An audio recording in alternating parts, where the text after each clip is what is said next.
So It Ends With Us is about a woman called Lily Blossom Bloom who opens a flower shop. Fuck me.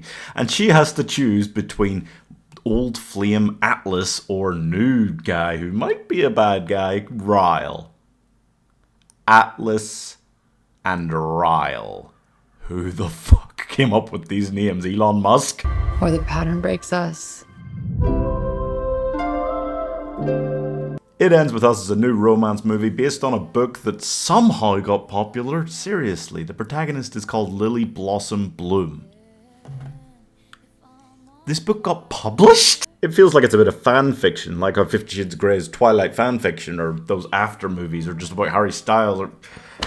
It feels like there's some real level stuff, but I'm not gonna, it doesn't matter. And the fact is, it is actually a good movie somehow. And I put that mostly down to Blake Lively being extra amazing. She's just good for any romance film that you actually want to be serious, because most romance films are rom-coms nowadays. If you want one to actually be serious, you call Blake Lively, and it's going to be great. So as Lily begins to question whether she's really happy with the relationship that she's in, or whether there's something a little bit wrong going on, a little bit abusive happening here, and happy restaurant owner Atlas is just chilling there being a nice guy who's in love with her and is devoted to her his entire life, she begins to question maybe, should I make a change here of some sort? But the truth is that it feels like It Ends With Us wants to be the quintessential film about domestic abuse. And honestly, it manages kind of to do that.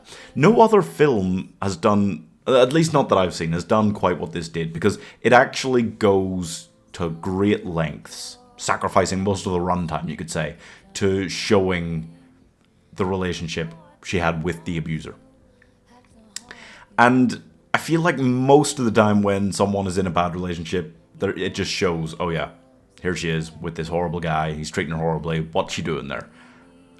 And that's not how it is in real life. There's a whole history to these sorts of relationships, and it's in the history that you see why it's such a difficult decision for the woman to leave that situation.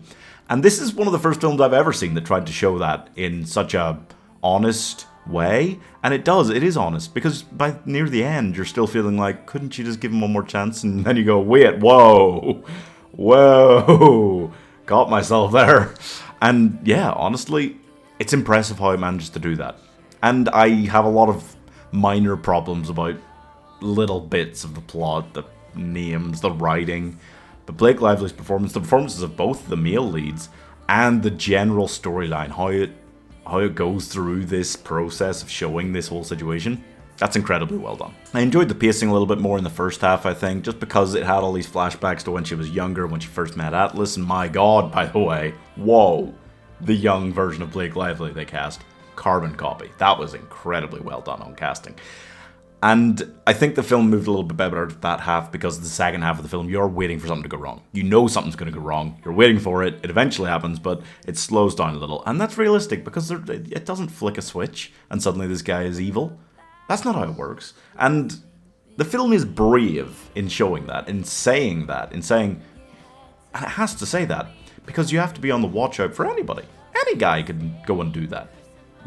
Can abuse someone while not necessarily looking evil or acting evil in other ways. So it's very important to say that and to show, hey, he's not actually, he's not 100% bad.